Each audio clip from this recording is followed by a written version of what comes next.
Welcome back. You're listening to Patriarch, the retelling of the biblical story of Abraham by me, Colin Piper.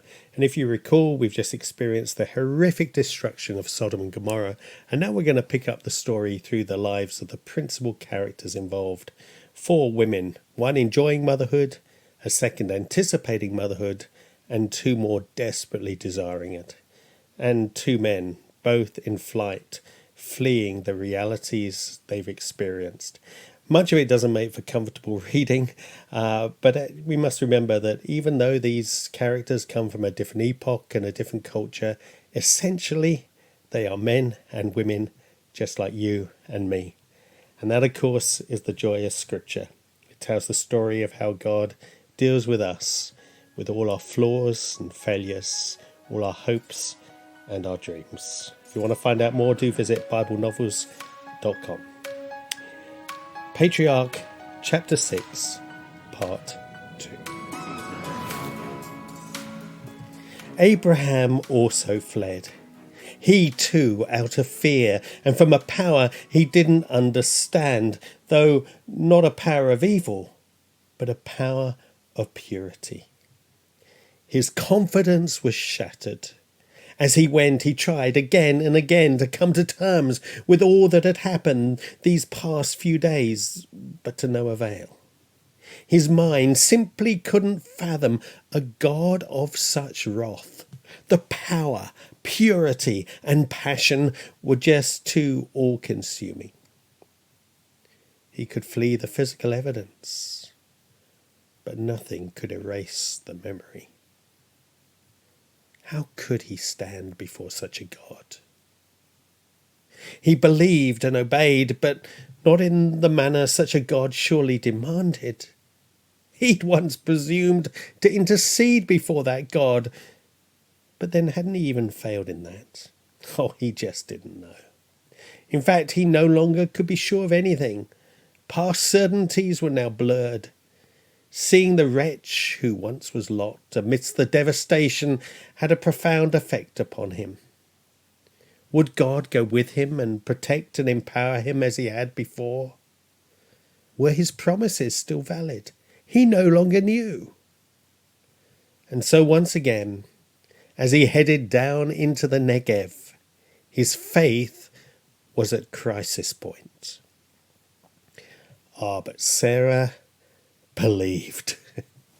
She had travelled this road 14 years before. Then she'd gone to her personal hell, but had met God there.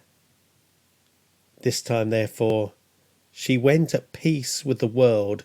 She trusted her God and was ready to face whatever came her way. On the road, not far from the oasis at Shur, a wild donkey had charged across the path in front of her, and briefly she had feared, but only briefly.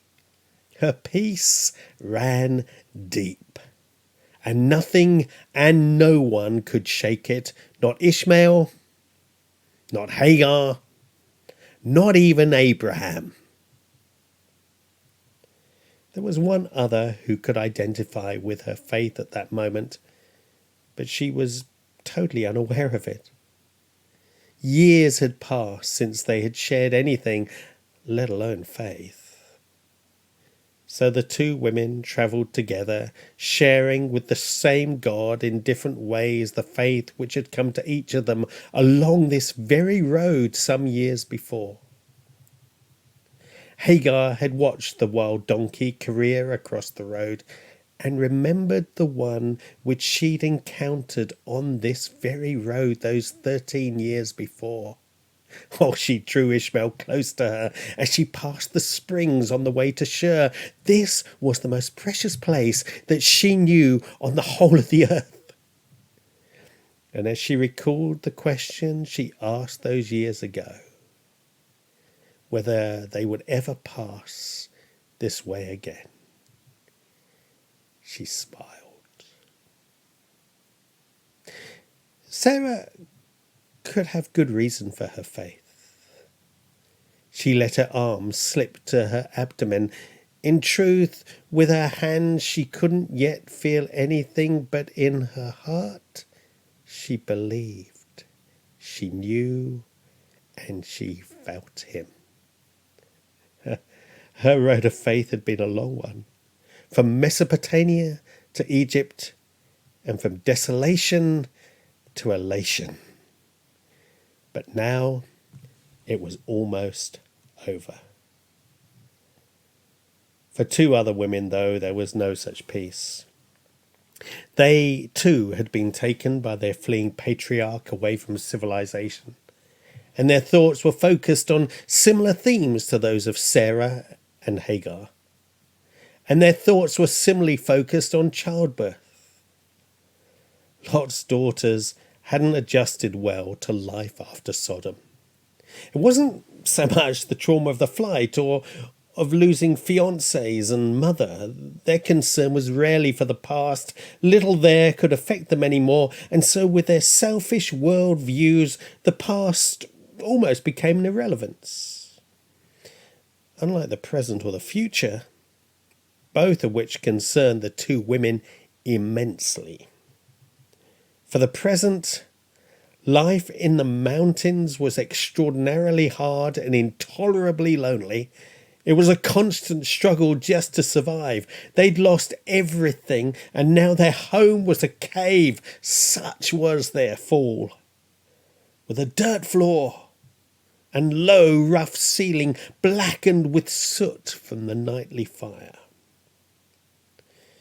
But even they could tolerate such deprivations if they knew it was just for a season and some respite lay ahead. But there was not even a glimmer of hope. Each day began the same, cold, oh, so very cold, huddled around a dead or at least dying fire. Then they would rise, leaving their father to the sleep he'd struggled to find for so long the night before, and which had then been fitful and disturbed. They would remake the fire, milk the tethered goats, and prepare bread from the flour, which along with the other provisions were periodically brought to them by Eliezer or one of his servants. The day would be spent gathering firewood for the night ahead, caring for the few animals given to them, preparing food, and generally just staying alive. They were utterly destitute, but they wouldn't die. They would always have enough to survive, however harsh their environment. And yet for what? At times, survival seemed to be the biggest curse of all.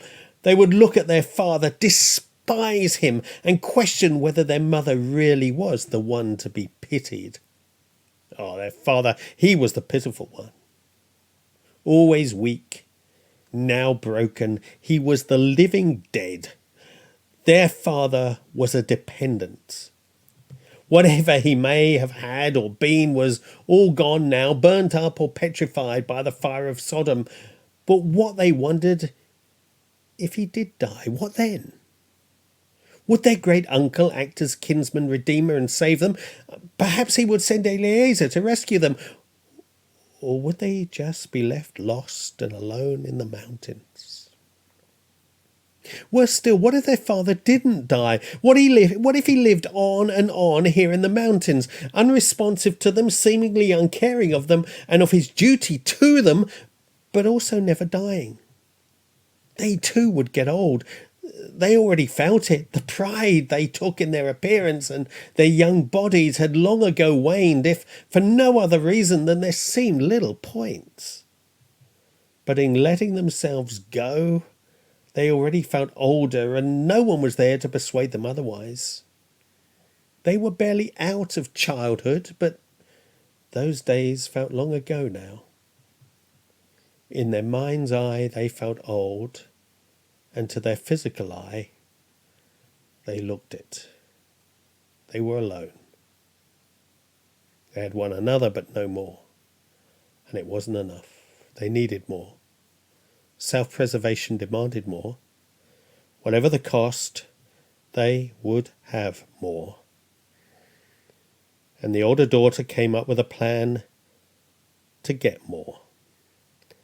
A plan so horrific, it would only be understandable to the most desperate and the least principled. And yet it was agreed by her younger sister. Like Lot, Abraham sought solitude, albeit with a slightly larger household. He hadn't taken all he owned with him, but kept a camp at Mamre. He took a small company deep down into the Negev, 100 miles away, between Kadesh and Shur. Here he would be as far away as he could from the haunting memories without venturing onto the wrong side of the Egyptian border. He remembered that the last time he'd passed this way, conditions were harsh. But these were better days, and actually, even in the famine, there were still hidden signs of life. He was confident he could survive here. But more importantly, here in the purity of the desert, he hoped to find at least a physical peace, if not a mental and spiritual one. He was, though, to be disappointed. For the second time in his life, Abraham passed through Gerar on his flight. The last time he'd run from the power of the Canaanites, before whom he feared that God was impotent. Now he ran from the power of God, before whom he knew man was impotent. If he could but fathom that power, then maybe he could have faith to face anything, but he couldn't. Instead, what rose up before him was so fearful and holy, so totally other, that he feared it and ran. And as he ran, so his fears increased, not only of God, but of man, of everything. The problem was that he now feared equally the presence and the absence of God. He knew it may be crazy to fear both, but fear had apparently crazed his mind, and compelled to stop in Gerar, he feared the people there too. They were godless. He knew them from his days as a trader in Ur and briefly in Haran. They were Philistines and seafarers, and Abraham had little comprehension of either. They travelled far from Cyprus and even Crete, bringing incredible treasures with them and bargaining hard. They were physically big and mentally shrewd, and the reputation of their king here in Gerar was enough to cause Abraham to contemplate the unthinkable once again. The daughters sat by the fire as they did every night, watching their father find wine-induced rest, and then they presumed respite from whatever haunted him by day. Normally, once he descended into unconsciousness, they would themselves, with more than a little relief, seek their own escape into oblivion. Tonight, though, was different. Timing was crucial. One of them, at least, would have to catch their father, unconscious enough not to know or remember what was happening, but conscious enough to respond. "Our father is old," the oldest daughter had said to the younger, "and there is no man around here to lie with us, as is the custom all over the earth. Let's get our father to drink wine, and then lie with him to preserve our family line through our father." The first attempt failed, because of both the clumsiness of the older daughter and the caution of the younger. Consequently, their father stirred as the older awkwardly approached him, and the younger pulled her away. The older was angry, but in the stillness and darkness had little way to express her fury. To release her pent-up tension and frustration, she wanted to lash out at her younger sibling and to blame her for everything. It was her usual way of coping when things didn't go her way. But any attempt by the older to communicate her anger was cut short by their father's restlessness. This was enough not only to silence the older daughter, but also to persuade the younger that she'd been right. The time was not yet right. And yet, in another way, the timing couldn't be more right. Both girls may have been virgins, but each knew intuitively their fertility patterns, and they knew that this night and the next were the vital ones. Consequently, the wait for their father to find a deeper sleep, although only relatively short, was interminable, as indeed all waits were to these women. The oldest sat and chewed on her clenched fists in frustration. She wanted to scream, but could only curse under her breath. It helped. She hated this accursed mountain. Life was now just long wait, though for what neither knew.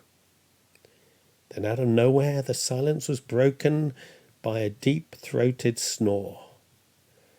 This normally signalled the start of Lot's equally deep sleep, and the older daughter swore once more under her breath as she wondered whether she'd waited too long. Without consulting her sister, she moved towards her father, and with little hope or expectation began her work in the most perfunctory of manners. She lay down beside her father and reached beneath his loosened cloak. With relief she felt him respond, and quickly looked up at his face to see if his arousal had woken him. With equal relief she saw it hadn't, and quickened her business without too much further thought. She had a job to do, and that was it. Time was too short to consider the nature of what she was doing, and her sense of urgency only increased as she felt and sensed her father respond. Intuition told her when to move, and she slid herself upon him. Immediately she felt the desired response, and she encouraged him further until he needed no more encouragement. The task complete, she didn't linger, but slipped off him and rolled away. For a while she lay there, feeling nothing. No guilt, no joy, nothing. Except perhaps a quiet satisfaction of a job well done. Her father's satisfaction was less quietly expressed, and this was enough to inform the younger daughter that her time wouldn't come tonight. Consequently, she settled herself on the ground in front of the fire, and if the truth be known, with some relief quickly fell asleep. Later, Abraham would reflect upon why, when he was struggling to know and believe his God, he slipped into this fatalistic state of mind. He would often walk into what he knew would be trouble. But was it because he had a dark sense of foreboding that told him he couldn't avoid it? Or was it because in some perverse way he was seeking to punish himself? Later he would reflect upon these things, but there and then he didn't even ask the question. He simply settled in Gerar. On arrival after the short journey from Mamre, Abraham was momentarily cheered by the realization that his hunch about the place had been right. All that he'd sensed those years back in the midst of famine was now there for all to see. Gerar was indeed a prosperous, fertile place. Citrus fruits, green onions, cabbage, lettuce, even sunflowers and cotton grew in abundance outside the city walls, all blessed with a mysterious water supply, locally believed to be grudgingly provided by demanding deities. Even so, Abraham quickly found the city stifling. His dislike of city life had only intensified over the years, and Gerar was particularly densely populated and oppressive. It was a network of tiny streets which linked the two city gates and an untold number of tightly packed homes. The houses all had courtyards with high walls intended to keep intruders out, but in Abraham's mind at least, merely kept the residents imprisoned within. And so he sought to limit his stay in the city to as short a time as possible, and busied himself making alternative arrangements to live in an environment which was still safe, but at least more open.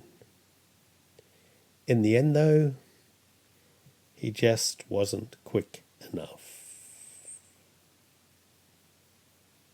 The change in Sarah was noticeable and noted. Some had never seen her like this before. Others, the older members of the select party who had settled in Gerar, were reminded of the Sarah of old, the noble Sarah, of regal Sumerian bloods, the ageless beauty who effortlessly exuded dignity with her graceful poise and mild manner. The humour had returned, a pure, uplifting humour which drew people to her and drew out of them perspective, optimism and hope. Oh, but there was more. A peace and an assurance that there'd never been before. No one said as much, but those who had travelled this long road with Sarah and had grieved the loss of one they loved now rejoiced in finding one they adored all the more. Sarah was blooming, but only one knew what or who had caused her to do so, and well she might. Although what Hagar didn't know was what it would mean for her and her God-given child. Abraham too noticed the fruit of Sarah's changing condition, although not its cause. For him it was more of a matter of anxiety than joy. These days he struggled to see the positives in anything and could only see the negatives in Sarah's returning attractiveness. Once he'd failed his God and his Sarah. Oh, surely he couldn't do it again. But in the event, Abraham was to find failure a second time is far easier than the first. She is my sister, he said. And the king's guard sent for her and took her away.